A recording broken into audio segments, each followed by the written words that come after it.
You're listening to the Business Marketing Show, episode number 60. You can find us at businessmarketingshow.com, on iTunes, SoundCloud, and Stitcher.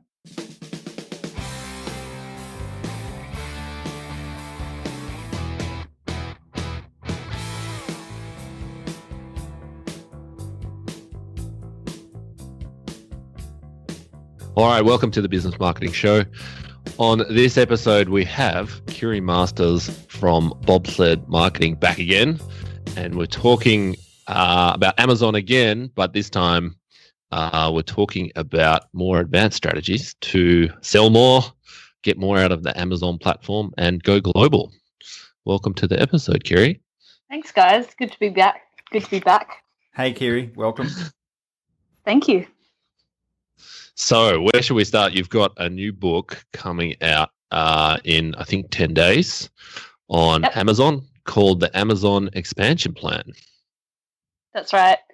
So this is, we had an episode a couple of months ago at this point about sort of entry-level strategies about getting on Amazon, why it's important, why brands should consider launching on Amazon and the first things that should be considered in that area. And this book, The Amazon Expansion Plan, there is certainly some introductory material about where, how, and why for brands that don't yet have any exposure to Amazon, but we get into a lot more advanced techniques and strategies that larger companies can use, as well as folks just starting out. And so a lot of the stuff that we talk about in the book is about international expansion. And then, how to make sure that your product pages are delivering what the Amazon search algorithm wants to see, which is relevance, conversion rates, and sales velocity. Mm-hmm. Okay, so where would someone need to be in terms of a business? So, someone's interested in picking up the book. Do they need to be already selling on Amazon, have an established business? Where do they need to be at, I guess is my question. Yeah, so I guess I would say that the most benefit that someone's going to get out of this is if they have an established product company. And there's been a lot of selling on Amazon has really been quite popular in the last couple of years for people just getting started in business. And it's kind of driven by the fact that Amazon makes it very easy for you to invest a couple $1,000s to a few $1,000s by purchasing products on Alibaba, sourcing some stuff in China, potentially putting your own brand name on it and coming up with some nice photos and some interesting copy and putting it on Amazon, and they handle all of the logistics and delivery stuff. So you can be located in Australia, you can be located anywhere, buy stuff wholesale in China, sell it on Amazon in the US, and make a lot of money. And that has been similar to, I'm sure, what you guys have seen several years back with things like affiliate marketing and see some of these entrepreneurial flavor of the month things that come and go. So there's been a lot of this, they call it private labeling activity over the last couple of years.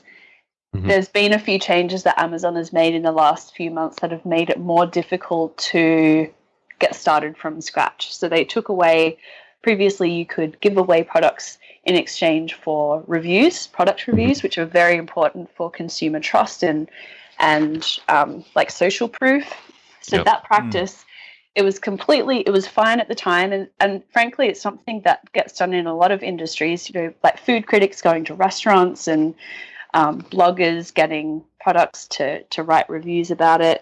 And there are federal guidelines, certainly in the US, the Federal Trade Commission has guidelines. If you receive something for free, then you should disclose it.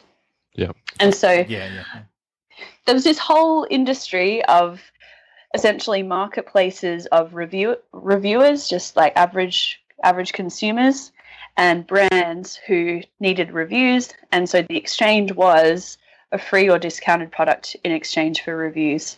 And Amazon got rid of that whole practice. I wouldn't say it was completely unexpected, but it was very sudden just a couple of weeks ago. So that sent particularly for the private labelers who had pretty much a playbook of launching, getting the products, branding them, doing hundreds of giveaways for reviews in order to rank in the algorithm and get reviews. That is kind of gone away. And I think that these days you really do need to have an established brand, or at least, some discernibly unique product outside of Amazon, and look at Amazon as a sales channel rather than creating an Amazon business. Yep. I totally get that's my rant. That sounds like solid advice, because I mean, you look at anything in the history of when things come and go and get chopped in and out by the likes of Google or Amazon. They're always shortcuts. They're never built on solid foundations that are built for growth. And no one begins with the end in mind. They're not saying, what's the end goal of this business? So we're going to build it up to be this, whatever size business, and then we can sell it, but it's a complete separate entity. It's not just some sort of sideline review channel. So, interesting. I've spoken to a lot of people over the last few weeks about it, and I think, it sounds like it's a bad thing on the surface, but I think for established businesses, it's great because it filters out the get rich quick people in there trying to make a quick buck about it, off a gap in the platform, basically. What are your thoughts on that? Yeah, 100%. I think it's going to make things a little bit more challenging for any, let's say you do have an established brand outside of Amazon and you sell in retail stores, or you have a very popular e-commerce platform, but you don't have any presence on Amazon. It'll still be more difficult for you to get started on Amazon, because you won't be able to get that critical baseline of reviews, and that it definitely does create a catch-22 situation. If you've got no reviews, you get no sales. But that's why it is more important than ever to have some traction outside of Amazon, so that you can do things like influencer marketing and reaching out to bloggers and social media influencers and get them to be driving traffic to your Amazon listings. Maybe doing things like promoting the fact that you're on Amazon to your existing customers or followers.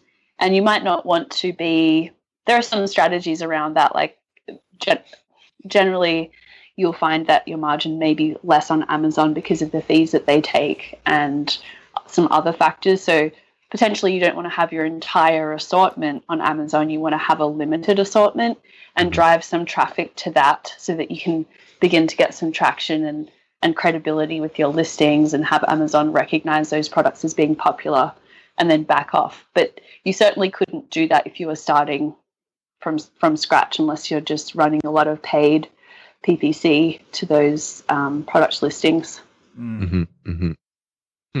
Yeah.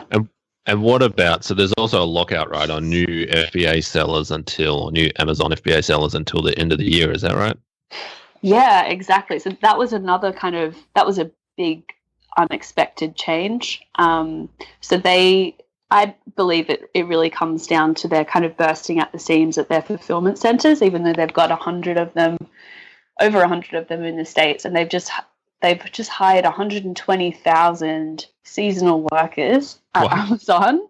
Whoa. Which is 20% more than they did last year. They're building tons of new fulfillment centers. They bought a fleet of airplanes. That Amazon is becoming a logistics company. It's really interesting to see that unfold, and they can't rely on FedEx and UPS, which are the two main private carriers in the States. So they've been let down in previous years by those logistics carriers. So they're investing in their own fulfillment infrastructure. And what I think will be very interesting is to see if they will ultimately go down the route of offering that on a wholesale basis to consumers and businesses, like they did with AWS. So they're building all of this infrastructure that could be rented on a wholesale basis to third parties, but they're not quite there yet. They're investing a lot in their fulfillment, but they've run out of space at the warehouses, so they basically put a block on any new brands on the platform that hadn't created shipments prior to October 1, I think it was. through to after December 16, I believe. Mm-hmm. Mm-hmm. So yeah, this is what I mean. I make my I have two businesses that are based around Amazon, basically, and so I'm obviously a big fan of Amazon, but I'm also very cautious and generally dissuade people from building their entire business around Amazon and using it as the sole channel, because things like this can happen. They can close down your listing. Yeah, this is a conversation we've always had, hasn't it, Brendan? Isn't it, Brendan? I should say. We talk about channels, regardless of whether it's sales channels or distribution channels, in the same sort of tone, because we've all probably known someone that's had their Google AdWords account suspended or their Facebook advertising campaign suspended, or whatever the reason is. They've had something suspended that has been a major source of their income. And it's the one-legged bar stool scenario. It's very, very, very unsafe to sit on and potentially going to fall over. And that's what happens. The same with Amazon. And that's great that you brought that up, because I've had multiple conversations with small business owners over the last couple of months who want to get their products on Amazon. They're saying, how do we go about doing this whole process? And I say, well, it just happens. We've just recorded an interview with the best person that you ever want to listen to about this stuff, Kiri Masters. And anyway, I go into explain in my basic knowledge of it, because I'm by no way means an expert on this subject. Obviously, you can tell that, can't you, Kiri? And lucky I wrote a book about it. Lucky you wrote, yes, and I will read the book. So and it's, but they have no clue what is involved in doing this. And I'm not telling them to say don't do it. I'm saying be aware of what you're actually getting yourself into, and this is exactly what you're saying in your book. Yeah, exactly. And there is a lot of information out there about how to get started on Amazon. There's, I wrote a book about it which covers off a lot of territory, but there's tons of information out there. It's completely possible to do this yourself, and you can see that thousands and thousands of other people and businesses have gone down this path before you. So it's absolutely possible, and it's something that every brand should consider doing. And I think that what the three of us are in agreement on is that it shouldn't be pursued as the sole sales and distribution strategy for a business. And the other thing that I certainly see at Bobsled, where we work with larger consumer brands who sell through multiple channels, and Amazon is one of them, is that they are focused on diversifying not just with their sales channels, but with their assortment as well. So, and that's a trap that's very easy to fall into if you're just getting started doing the private label kind of thing, is that you focus in on just one or two products and you endlessly optimize them, and then you're like looking at the ranking of your keywords for one or two products, instead of actually reinvesting and diversifying in your assortment and making it more stable from that standpoint as well. Mm-hmm. Yeah, that makes very good sense. Yep. Cool. Let's switch gears for a bit. Let's talk about some practical stuff. So say for a business is just got listed on FBA, or they've been on there for a few months, have a little bit of traction, they're an established e-commerce business. Let's say they're selling guitars. What next? So, they need to, I guess, in terms of a marketing strategy or marketing plan, first steps would be to optimize the listings to rank in Amazon search, and then look at Amazon PPC. Yeah, absolutely. So to first of all understand the Amazon ranking algorithm, we covered this a little bit in the earlier episode, but Amazon is a search engine just like Google, and a lot of the things that Google cares about, Amazon cares about as well. So relevance is one of them. Making sure that you've optimized your product listings for the search terms that people are looking for, which are relevant to your product. So if it's guitars, is that acoustic guitars or electric guitars? Are they pink guitars or classic wood guitars? And doing the keyword research to begin with, looking at what search terms have attractive search volumes, which are most relevant to your product, and then putting them into the places that Amazon picks up. So there's the back-end search terms of each product listing, which don't show on the page, but they're kind of the metadata. And then in the title, there's arguments on both ways to say whether keywords are picked up in the bullet points and description sections. I mean, you may as well include those for the most high volume keywords. So that's relevance. The other factor that Amazon seems to care a lot about is sales velocity. So the number of sales that you've had relative to competing products over a recent period. So if your guitars you're selling 10 a week and a competitor is selling 100 a week, then your competitor is more likely to rank higher than you because Amazon can see that it's been demonstrated to be a more popular product. Mm-hmm. Okay. So that's another consideration. And then finally, conversion rate as well. So the extent, the percentage of people that buy the product after viewing it. So understanding those three tenets, then you're going to be looking at keyword research and optimizing the listings for relevance. Mm-hmm. When it comes to sales velocity, you can be sending external traffic to your Amazon listing. So we talked about things like influencer marketing or using your own customer lists to promote the fact that you're on Amazon.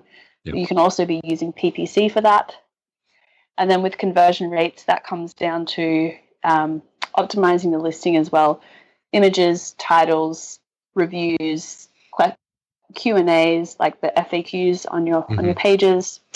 And then there's a few kind of fringe things that Amazon allows you to do, which can also help get some momentum in those areas. So there's actually, you can create cross-sell offers on Amazon, which is you have your catalog of guitars and maybe there's some complementary products. So you can say, if you buy this guitar, then you can get this amplifier for 50% off. And that offer actually shows up on the page. So that's an interesting thing that Amazon allows you to do just natively within their platform. Yep. Some other tactics that brands use, there's lightning deals, which is a program that Amazon used to keep a little more closed, and now they've kind of opened it up. So it's lightning deals are like heavily discounted promotions that run over a 4-hour time frame. And it's the effectiveness of that really it depends on a lot because there's so many lightning deals available to consumers now. People can go to that deals page and kind of look through the deals and see what's interesting. What seems to have the biggest effect, one you can control, which is the percentage off that you give. So 80% off deal is going to do better than one that's 30% off, for example. But they're not. The other thing is you don't have any control over what time of the day Amazon runs your deal. So one that runs at 2 a.m. is not going to be as effective as one that runs at 10 a.m. on a Sunday. So those lightning deals, for anyone that's selling on Amazon already, they're available in your dashboard. You can see which deals Amazon has invited you to. You should definitely engage with that, even though you can't necessarily see how effective it's going to be until you've run it. Yeah. That can help with sales velocity as well. Yeah. Would you say you need to be strategic around that? Like it's, you do a deal on a new product or something, you have excess inventory on. Is there a time you shouldn't do that? Yeah, it's kind of tricky because there can be so much variability in how popular your deal is because of the time of the day. But you certainly do want to have a lot of inventory. This is a Goldilocks problem though, because if you don't have enough inventory, you sell out and you don't make the most of that deal. And especially what you should be doing with those lightning deals is having those cross-sell offers on your page. So if you're running a lightning deal for product A, you should be promoting product B right on the same page. That would be ideal. But I do know some brands who they really invest in a lot of inventory because they have a lightning deal coming up. But then it runs at a bad time. And then they're overstocked. And that's as much of a problem for many businesses being overstocked of inventory than not having enough. Yep. That makes sense. Another tactic which can help with conversions and sales velocity is using a post-purchase email sequence to follow up with customers after they've bought from you. Yep. So this is one more of those. It's kind of a loophole that I think Amazon. One of my predictions for next year is that they will kind of close this up a little bit. But when you're looking at Amazon as a sales channel, it's important to remember that that customer is Amazon's customer, and they give you no permission and basically no method of contacting their customers after they've bought from you, except if you're sending them a message about their product related to delivery and checking in with them, like to do some customer service. So many sellers are using that opportunity to send an email through Amazon's messaging system where both your email and the recipient's email are masked. Yep. And to say something like, hey customer, hope you're loving your new guitar. We're a small company. We're, just a home-based business, and your reviews are really important to us. So please leave us a review. Here's a link. That's quite a popular practice.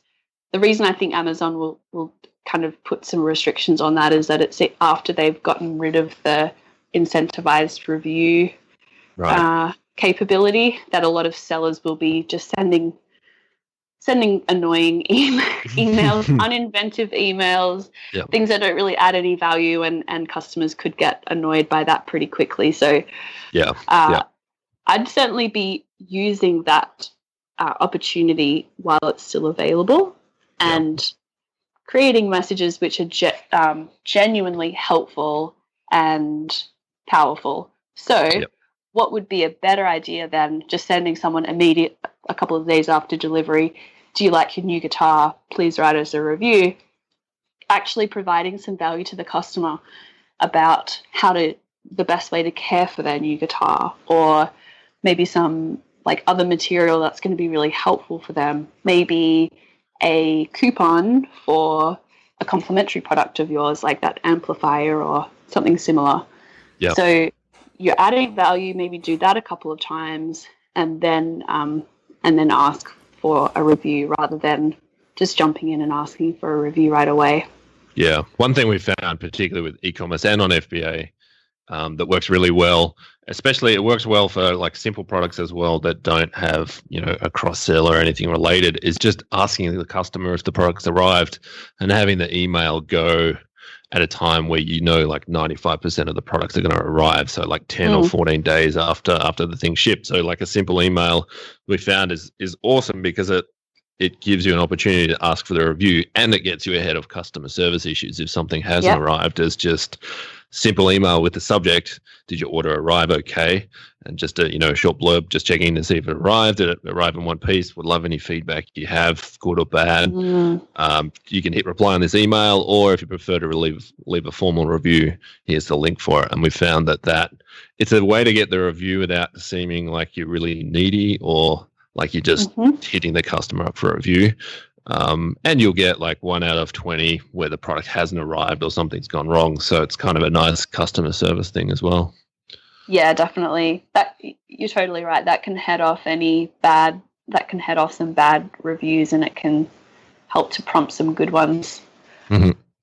Yeah. So that's definitely, who knows how long that feature will be available to us, or if they will take that away at some point in the future. But those are still genuine product reviews that are written from customers that have purchased at full price. So take advantage of that while it's available to you. Yeah. One question I had, do you have, obviously you can drive traffic from other places to the listings. Is there somewhere you'd start with that, like AdWords for search, Facebook ads? Where, if you were driving paid traffic from other sources, what would be kind of the first thing on your hit list? Yeah, it would be kind of product category dependent from my perspective. I see Pinterest as being a really, really powerful driver of traffic in some categories. Basically, anything that's geared towards women, anything in the home category, food, crafts. Like there's some categories that Pinterest is exceptionally good for. And then Facebook is obviously the everyman kind of platform. Yep. We had a client have a client who sells natural beauty products, healthcare products, and they ran a Facebook ad campaign that was actually directing traffic to their e-commerce store for a natural toothpaste. And so I guess, their targeting and messaging was pretty good. They had some traffic coming over to their e-commerce store, but it wasn't a particularly successful campaign for them. But meanwhile, on the Amazon side, which is what we manage, we saw this huge increase in sales over the period that they were running their Facebook ad campaign for. So people were clearly seeing this product show up in their feed, going to the website, looking at the reviews and the description, and they have really good videos embedded in their product pages too. So like, oh great, this is exactly what I need. I want to buy this. I wonder if it's on Amazon. And they would complete their purchase on Amazon instead. Why do you think that is? Just because it's easy? Like you go to Amazon, you know how it's going to work. You get free shipping if you're on Prime and whatever else. Is that why you think? Exactly. So it's just I think most people at this point would still feel comfortable buying from a third-party website, especially if it looks credible and they've optimized it well, but they would just prefer buying on Amazon, even if it's a little bit more expensive, because they get the free shipping, free returns. They know it's going to arrive in 2 days. They know it's going to be like anything will get taken care of if there's an issue with the product.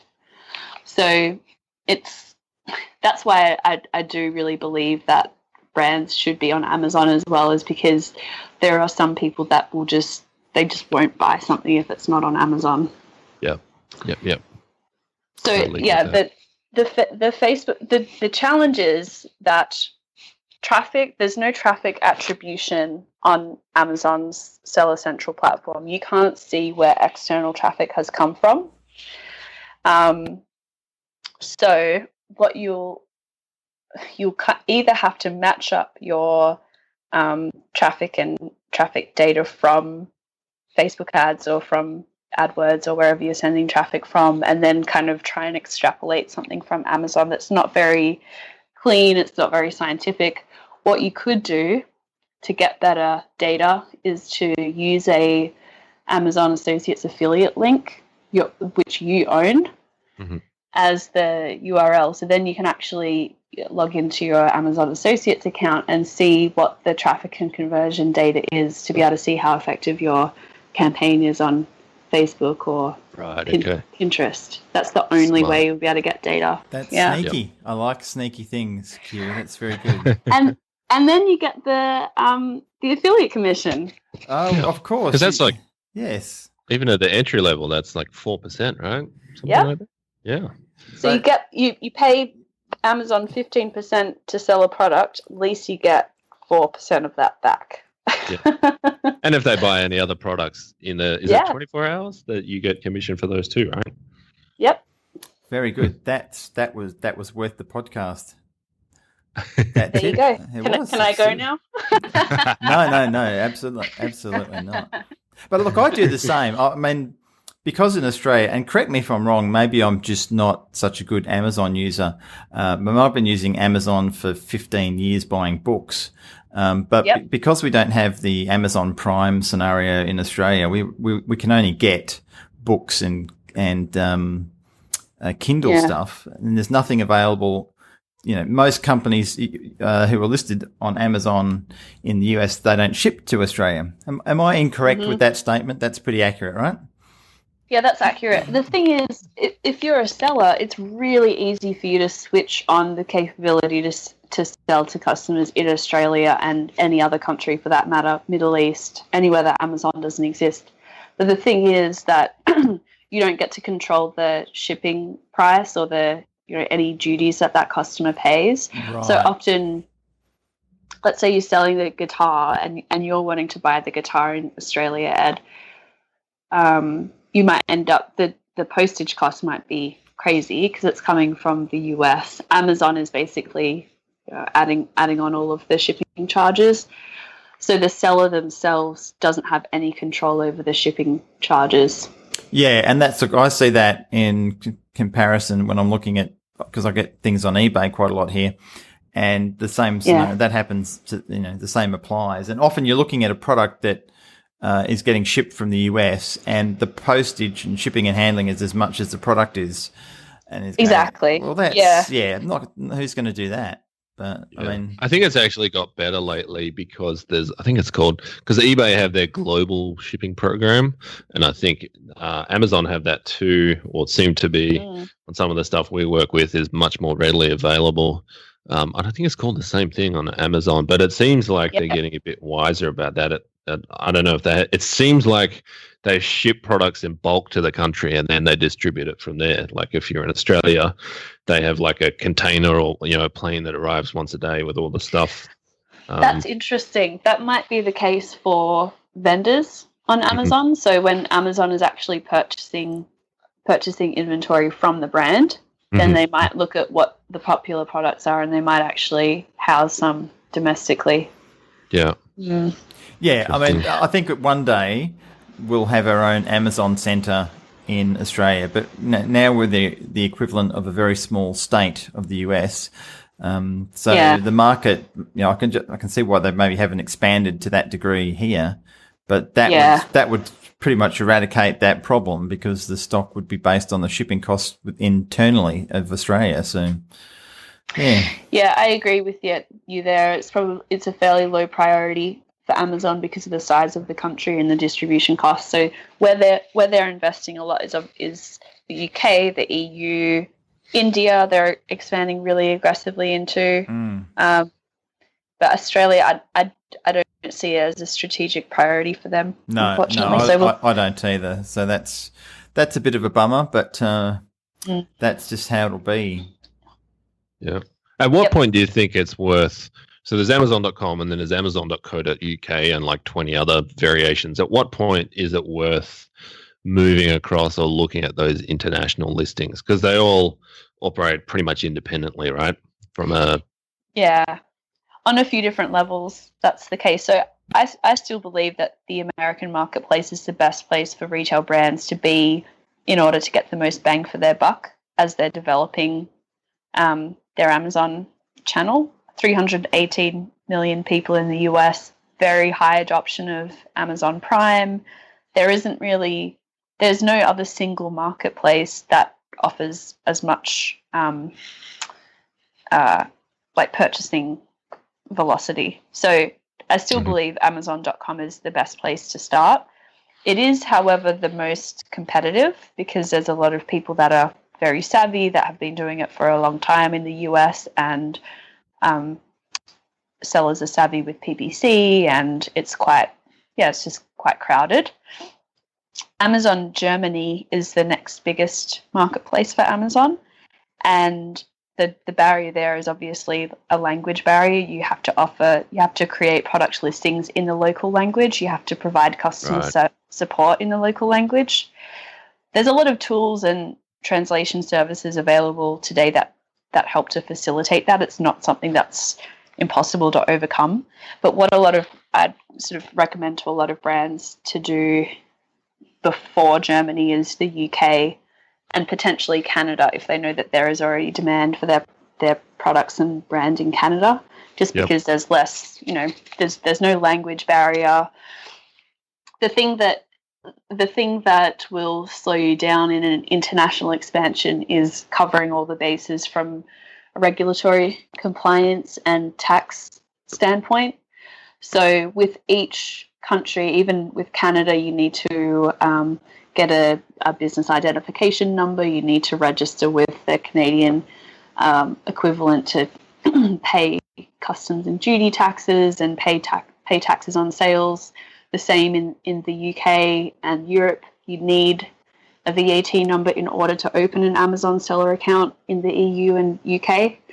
And you need, once your inventory is available in any of those countries, and once you have a VAT number, you actually do need to start reporting and paying VAT in those regions. So that can be, you do need to kind of make sure that there is enough demand for your products to make that worthwhile, because you need to have an agent on the ground, that's most likely going to be an accountant, putting your returns together every quarter and sending them off. Like, there's just a base level of cost required to get into each international market.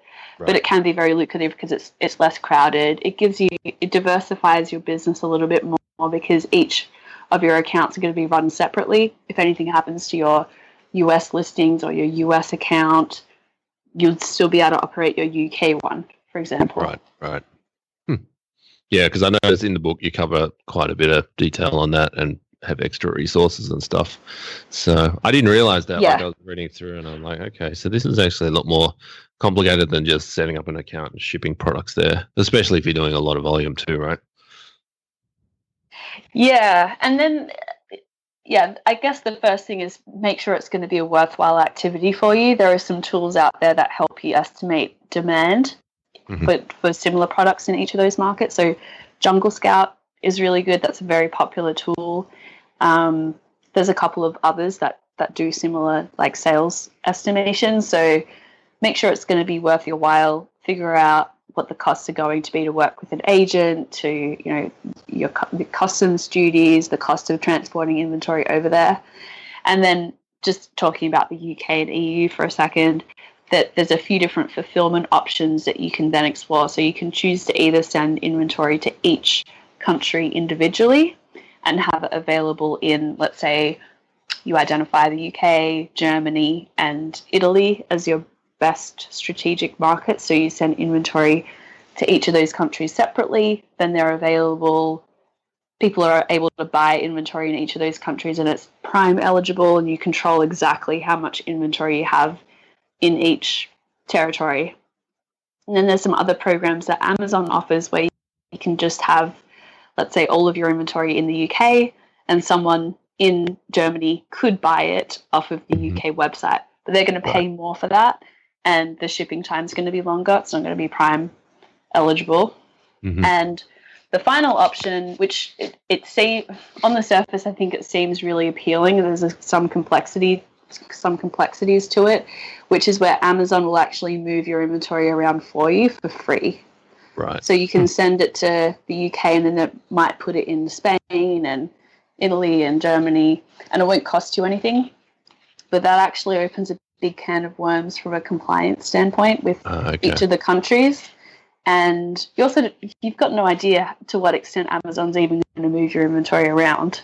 So if they don't see that your product's going to be that popular, then they might not move any inventory. They might just move it to markets that, you might really want to have your inventory available in France, and they just never shift any inventory there. So you don't have much control.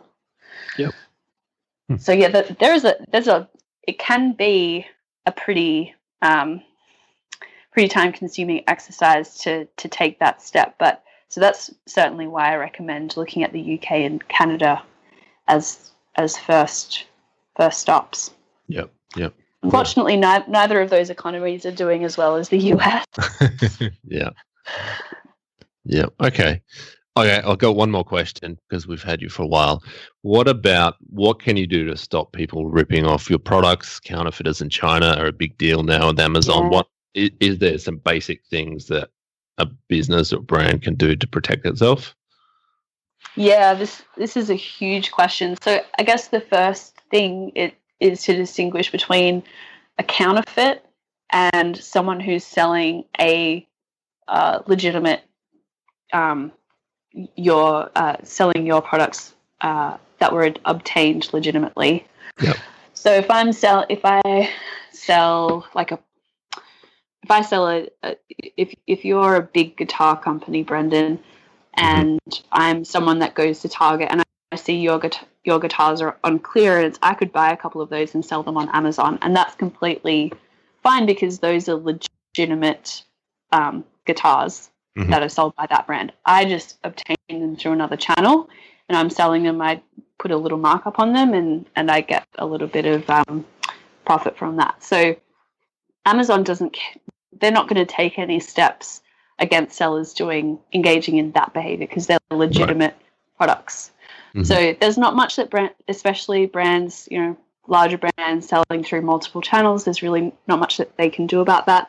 You can contact those sellers and say, you're not authorized to sell this product on Amazon. We have a list of resellers who have been authorized by us to sell.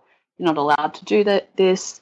But in reality, that's a kind of an empty threat because there's really nothing that you can do about it.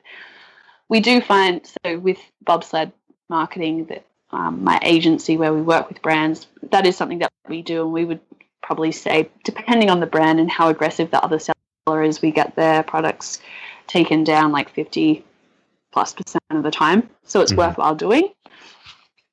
So then the other scenario that you might be referring to here as well is counterfeit products, where a manufacturer is just selling an inferior version of your product, or selling it might be your very own supplier sensing an opportunity and selling your own product without your permission. So in that situation, Amazon cares deeply about counterfeits, and they will take action against those sellers provided they have enough evidence. So what you should do in that situation is place a test order of that seller's product. So just buy, check out one of their products or several of them if they're doing it on multiple listings. And then, especially for Chinese sellers, it's going to take a couple of weeks to arrive. You can actually open a case right away with Amazon to say, this, I don't feel like this is a legitimate product because it says it was made in Brooklyn and it's saying it's going to take 8 weeks to arrive. This is exactly what we did with one of our clients recently. Right. And so this client of ours, they sell these beautiful poster prints. They're like infographic style posters. Yep. And so this Chinese seller just cropped up selling the product for like 20% of the retail price, and it was going to ship out in 6 weeks. And the actual brand is located in Brooklyn. That's where they do all their production. So we opened a case pretty much straight away. When it did arrive, this product, like 6 weeks later, it was, instead of a paper poster print, it was like printed on a piece of tin sheeting, and it was like a third of the size. So we just send a picture of that into Amazon and say, this is a counterfeit product, and then they took that seller down right away. Mm-hmm. Interesting. The things that happen. Yeah, I think it is a shame, but it's when something becomes such a big opportunity and the cost is pretty low to those counterfeit sellers of getting into trouble. I think we will ultimately see more and more of that. So it's kind of incumbent on the brand to keep a really close eye on what's going on their product listings and checking basically every day to see if there are other sellers doing something like that and taking action against them. And hopefully that, then you become renowned as a brand that doesn't take any crap. Right. Okay. So then, it's less likely to happen in the future, right? Yeah, and then obviously if it's your supplier that's doing the wrong thing, then you need to have a really, really difficult conversation with them. Yeah. Interesting. Okay. We've had you for a while now. Anything else that we should know, like as any other strategies or tactics that a business should know about going deep on Amazon? Yeah, I guess just one parting shot. I think that PPC or pay-per-click advertising on Amazon is really where brands is the best long-term investment for brands. So when you think about all the hacks that are available and things, sending post-purchase reviews to customers and stuff like that, you could spend a lot of time and energy and money in those existing opportunities, or you could invest in a platform that Amazon makes money for and they're never going to get rid of. Mm-hmm. So when Amazon first brought out its PPC platform, it was super basic, not much functionality. Brandon, I'm sure you kind of look at what is available on Amazon and just kind of scratch your head why it's so basic. But they have been investing in it over the last couple of years and slowly adding features like negative keywords and more advanced reporting and stuff like that. So that's one area. Amazon's never going to get rid of that. They're just going to keep investing in it. Mm-hmm. And it makes sense to be investing in that as a brand as well, but developing that capability because it can be extremely effective in driving sales and conversions. Yeah, we've used it for a couple of clients, and the average cost of sale is nearly nothing. It's ridiculous. So and I think there's still like a first mover advantage because a lot of people aren't using it, which is I think why it's like the average cost of sale is like 1.5% or something. Like it's literally nothing. That's So cheap. Yeah, that's really cheap. But we also brought a lot of our AdWords stuff to it too. That those optimizations that we normally do in AdWords for search. So it's fairly well dialed in and has very few competitors. So yeah. At Bobsled we started with just one guy doing PPC, and now we have 4 because it's such a huge piece of what we do. And absolutely. If you've already got data from campaigns outside AdWords, Facebook, stuff like that, that's a great start. I will say that it depends on the competitiveness of the category though. So if you're getting 1.5% ACOS, I'd say that you're in a very special category. Yeah, I mean the competitors aren't very sharp on the marketing. That's probably why as well. Yeah, there you go. Yeah. Awesome. Well, thank you once again, Kiri, for taking the time out of your busy travelling schedule. I know you're going back and forth and lots going on. So it was great having you on the show again to update us about what's going on. And congratulations again on the upcoming release of your new book, which we will put in the show notes for the link, which of course will be available on Amazon. And that's right. Yeah. And it's pretty fascinating that the one category that they have allowed incentivized reviews to remain is books. Yeah, their core business. So you can get the book for free, and it would be great if you wrote a review, but that's the only category that you're allowed to do that in anymore. Interesting. Very interesting. They set the rules, right? Yeah, that's it. It's their platform. They can do whatever they like. So exactly. Which is a lesson in itself. Own the platform. All right. Yeah, it's been great to be on the show again. Thanks so much for having me. No problem. Thank you. And thanks, Brendan. And have a great day. And we'll speak to you next time for another update down the track when other things have progressed on Amazon. Thanks, guys. Cheers. Thanks, Kiri. Cool. See ya. Bye. Bye. You've been listening to The Business Marketing Show. You can find us at businessmarketingshow.com on iTunes, SoundCloud, and Stitcher.